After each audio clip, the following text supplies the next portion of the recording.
એક સમયે જંગલમાં ચાણક્યએ ચંદ્રગુપ્તને પૂછ્યું, ચંદ્રગુપ્ત, શું તમે જાણો છો કે મૂર્ખ કોણ હોય છે?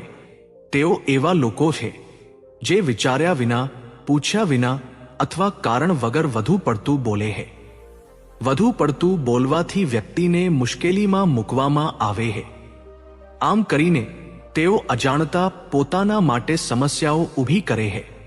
ચંદ્રગુપ્તે જિજ્ઞાસાપૂર્વક પૂછ્યું, ગુરુદેવ, શું મારે બિલકુલ ન બોલવું જોઈએ? ચાણક્ય હસ્યા અને કહ્યું, ના ચંદ્રગુપ્ત, બોલવું મહત્વપૂર્ણ છે, પરંતુ તમારે સમજવું પડશે કે ક્યારે બોલવું, ક્યાં બોલવું અને ક્યાં મૌન રહેવું. આચાર્ય ચાણક્ય કહે, જેમ કાગડો ઘણું બોલે છે પરંતુ કોઈને તેનો કાગડો ગમતો નથી, તેવી જ રીતે એક જ્ઞાની વ્યક્તિએ યોગ્ય સમયે અને યોગ્ય જગ્યાએ બોલવું જોઈએ. કોયલ જેવી દેખાઈ શકે છે, પરંતુ તેનો મધુર અવાજ દરેક હૃદયને સ્પર્શે છે. તેવી જ રીતે આપણે આપણા શબ્દો સંયમિત અને મધુર રાખવા જોઈએ.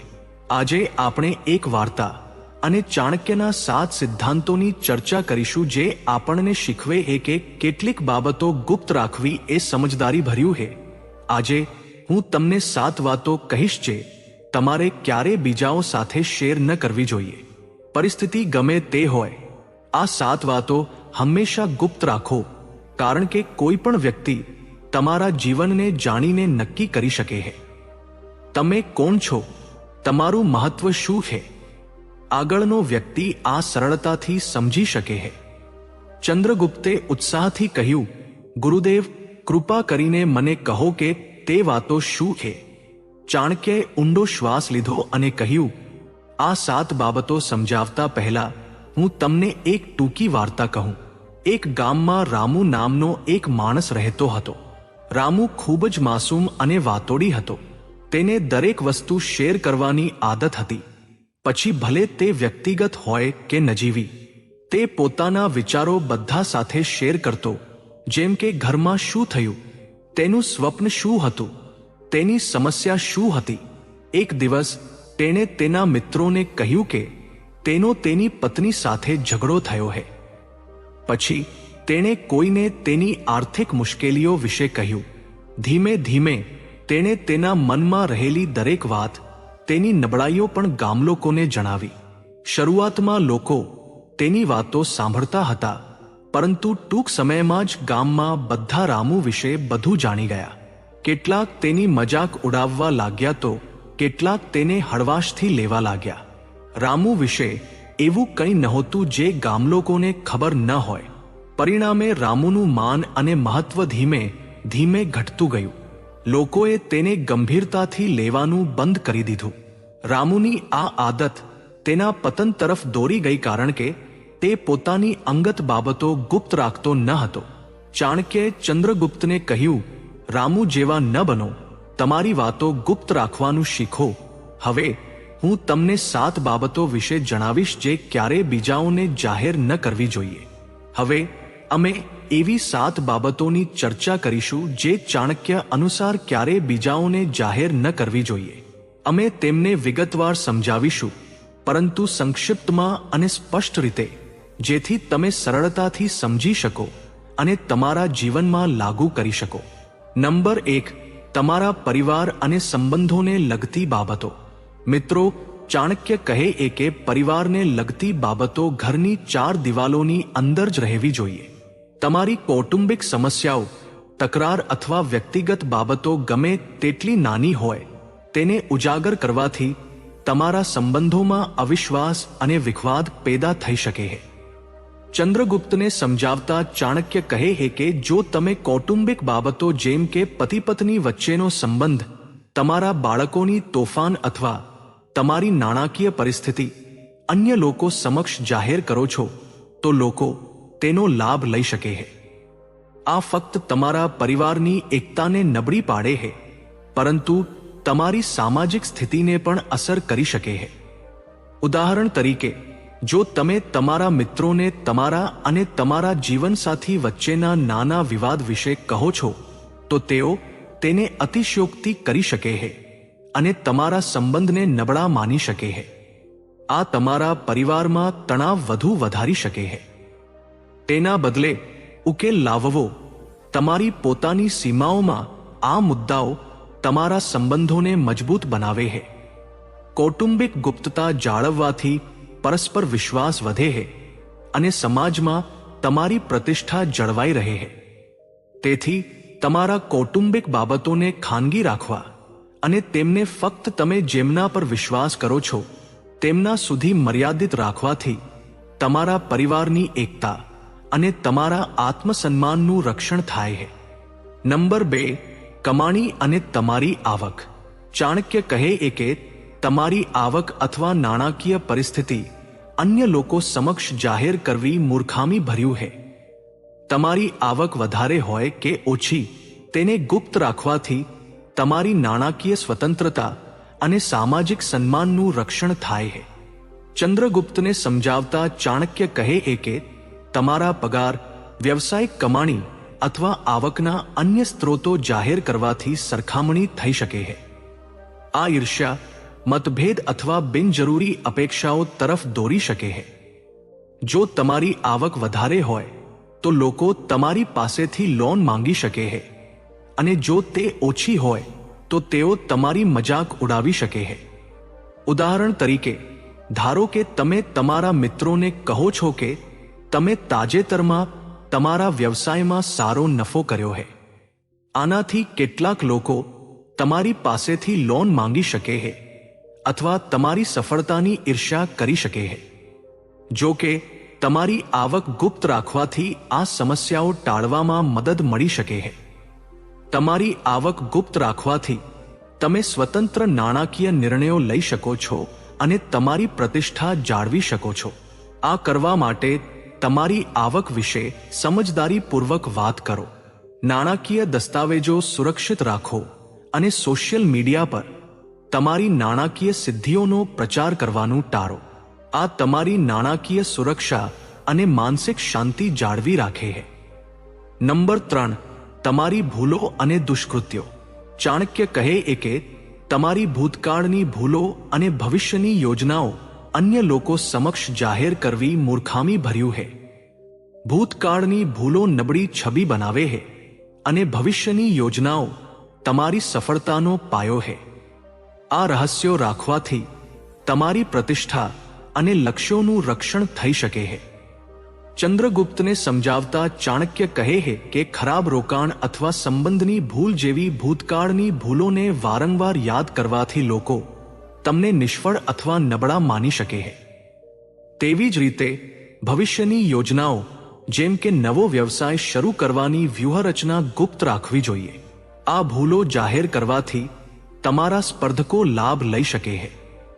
ઉદાહરણ તરીકે, જો તમે તમારી નવી વ્યવસાય યોજના જાહેર કરો છો તો કોઈ સ્પર્ધક તેની નકલ કરી શકે છે અથવા તેને તોડફોડ કરવાનો પ્રયાસ કરી શકે છે. તમારી ભૂલોમાંથી શીખીને અને તમારી યોજનાઓ ગુપ્ત રાખીને તમારો આત્મવિશ્વાસ જાળવી રાખવામાં મદદ મળી શકે છે. તમારી ભૂલો ભૂલી જાઓ અને આગળ વધો. તેમજ તમારી યોજનાઓ ફક્ત એવા લોકો સાથે શેર કરો જેમના પર તમે સંપૂર્ણ વિશ્વાસ કરો છો. આ તમારા સફળતાના માર્ગને સુરક્ષિત કરે છે. નંબર 4, તમારી નબળાઈઓ અથવા શક્તિઓ. ચાણક્ય કહે છે કે તમારી નબળાઈઓ અને શક્તિઓ અન્ય લોકો સમક્ષ જાહેર કરવી મૂર્ખામી ભર્યું છે. તમારી નબળાઈઓ જેમ કે ડર અથવા વ્યક્તિગત ખામીઓ અને શક્તિઓ જેમ કે ખાસ કુશળતા તમારા વ્યક્તિગત શસ્ત્રો છે. તેમને ગુપ્ત રાખવાથી તમને સ્પર્ધામાં આગળ રહેવામાં મદદ મળે છે. ચંદ્રગુપ્તને સમજાવતા ચાણક્ય કહે છે કે જો તમે તમારી નબળાઈઓ જેમ કે કોઈ ચોક્કસ ક્ષેત્રમાં આત્મવિશ્વાસ અથવા અનુભવનો અભાવ જાહેર કરો છો તો લોકો તમારી વિરુદ્ધ કાવતરું ઘડવા માટે તેનો ઉપયોગ કરી શકે છે. તેવી જ રીતે તમારી શક્તિઓ જેમ કે કોઈ અનન્ય વ્યૂહરચના અથવા કુશળતા ગુપ્ત રાખવી જોઈએ. જો તમે તેમને જાહેર કરો છો તો સ્પર્ધકો તેમની નકલ કરવાનો પ્રયાસ કરી શકે છે, જે તમારી વિશેષતાને ઘટાડે છે. ઉદાહરણ તરીકે, જો તમે એક અનન્ય માર્કેટિંગ વ્યૂહરચના ધરાવતા ઉદ્યોગપતિ છો તો તેને જાહેર કરવાથી તમારા સ્પર્ધકો તેનો ઉપયોગ કરી શકે છે. તમારી શક્તિઓ અને નબળાઈઓ ગુપ્ત રાખવાથી તમારી છબી મજબૂત બને છે અને તમને તમારા લક્ષ્યોને સુરક્ષિત રીતે પ્રાપ્ત કરવાની મંજૂરી મળે છે. આ કરવા માટે તમારી નબળાઈઓને સુધારવા માટે કાળજીપૂર્વક બોલો અને આત્મનિરીક્ષણ કરો, પરંતુ તેમને જાહેર કરશો નહીં. નંબર 5, તમારા અપમાનોને અન્ય લોકો સમક્ષ જાહેર ન કરો. ચાણક્ય કહે છે કે તમારા અપમાનોને અન્ય લોકો સમક્ષ જાહેર કરવાથી તમારી છબી નબળી પડે છે. જો તમને અપમાનનો સામનો કરવો પડે તો તેને ખાનગી રાખો અને તેનો યોગ્ય રીતે સામનો કરો. ચંદ્રગુપ્તને સમજાવતા ચાણક્ય કહે છે કે તમારા અપમાનને જાહેર કરવાથી, જેમ કે કામ પર ઠપકો મળવો અથવા સામાજિક રીતે અપમાનિત થવું, તમારી નબળી છબી બનાવે છે. તેઓ સહાનુભૂતિ દર્શાવી શકે છે, પરંતુ તમારી પ્રતિષ્ઠાને નુકસાન થઈ શકે છે. ઉદાહરણ તરીકે, જો તમારા બોસ તમને મીટિંગમાં ભૂલ માટે ઠપકો આપે છે અને તમે તેને તમારા સાથીદારો સાથે શેર કરો છો, તો તેઓ તમને નબળા માની શકે છે. તેના બદલે જો તમે અપમાનને ખાનગી રાખો છો અને તમારી ભૂલ સુધારવા પર ધ્યાન કેન્દ્રિત કરો છો, તો તમારી છબી મજબૂત રહે છે. શાંતિ અને સંયમથી અપમાનનો સામનો કરો, તેને અન્ય લોકો સમક્ષ જાહેર કરવાનું ટાળો.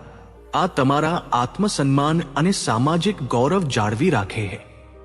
નંબર 6, તમારી આંતરિક લાગણીઓને ખુલ્લેઆમ વ્યક્ત ન કરો. ચાણક્ય કહે છે કે ગુસ્સો, ઉદાસી અથવા નફરત જેવી તમારી આંતરિક લાગણીઓને ખુલ્લેઆમ વ્યક્ત કરવી મૂર્ખામી ભરી છે. આ તમને માનસિક રીતે નબળા દેખાય છે. ચંદ્રગુપ્તને સમજાવતા ચાણક્ય કહે છે કે જાહેરમાં તમારા સૌથી ઊંડા દુઃખ, ગુસ્સો અથવા નિરાશા વ્યક્ત કરવાથી લોકો તમારી નબળાઈ ધારી શકે છે અને તમારી છબીને કલંકિત કરી શકે છે. ઉદાહરણ તરીકે, જો તમે કોઈ મિત્રના વર્તનથી નારાજ છો અને આ ઉદાસી જાહેરમાં વ્યક્ત કરો છો, તો લોકો તમને ભાવનાત્મક રીતે નબળા માની શકે છે. તેના બદલે તમારી લાગણીઓને નિયંત્રિત કરો અને યોગ્ય સમયે યોગ્ય વ્યક્તિ સમક્ષ વ્યક્ત કરો. ઉદાહરણ તરીકે, જો તમને ગુસ્સો આવે છે તો તેને તાત્કાલિક વ્યક્ત કરવાને બદલે શાંતિથી પરિસ્થિતિનો સામનો કરો. તમારી લાગણીઓને નિયંત્રિત કરવા માટે ધ્યાન, આત્મનિરીક્ષણનો અભ્યાસ કરો અથવા કોઈ વિશ્વસનીય વ્યક્તિ સાથે વાત કરો. આ તમારી માનસિક શક્તિમાં વધારો કરે છે અને લોકો તમારી રચના કરેલી છબીનો આદર કરે છે. તમારી લાગણીઓને ખાનગી રાખવાથી તમને તમારું માનસિક સંતુલન જાળવવામાં મદદ મળી શકે છે.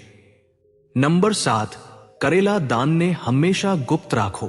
ચાણક્ય કહે છે કે દાન અને પુણ્યના સાચા ફળ ત્યારે જ પ્રાપ્ત થાય છે જ્યારે ગુપ્ત રાખવામાં આવે છે. દાનનો પ્રચાર કરવાથી તેનું મહત્વ ઘટે છે.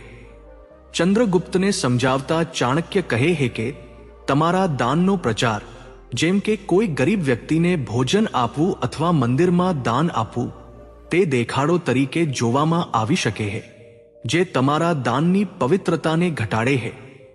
ઉદાહરણ તરીકે, જો તમે કોઈ જરૂરિયાતમંદ વ્યક્તિને મદદ કરો છો અને તેનો ફોટો સોશિયલ મીડિયા પર પોસ્ટ કરો છો, તો લોકો તમારા ઈરાદા પર સવાલ ઉઠાવી શકે છે. તેના બદલે શાંતિથી અને નિસ્વાર્થપણે આપો. ગુપ્ત રીતે આપવાથી તમારા આત્માને સાચી શાંતિ મળે છે અને તમારા પુણ્યને બમણું કરે છે.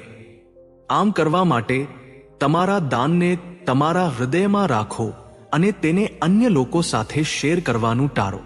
આ તમારા દાનને દૈવી બનાવે છે અને તમારી ભલાઈનું સાચું મૂલ્ય વધારે છે. આ સિદ્ધાંતોને આપણા જીવનમાં અપનાવીને આપણે સંયમિત, જ્ઞાની અને સફળ જીવન જીવી શકીએ છીએ. તો મિત્રો, અમારા દ્વારા આપવામાં આવેલી આ માહિતી તમને થોડી પણ પસંદ આવી હોય તો આ વિડીયોને એક લાઈક કરી આપણી ચાણક્ય ફોકસ ચેનલને સબસ્ક્રાઇબ કરી બેલ આઇકોન પ્રેસ કરી દેજો, જેથી આવા જ વિડીયો સૌથી પહેલા તમને મળે. તેમજ કોમેન્ટ બોક્સમાં ચાણક્ય નીતિ જરૂર લખી દેજો. આજ માટે બસ આટલું જ. ફરી મળીશું એક આવા જ નવા વિડીયોમાં. ત્યાં સુધી બધા હસતા રહો, ખુશ રહો અને પોતાનું ધ્યાન રાખો.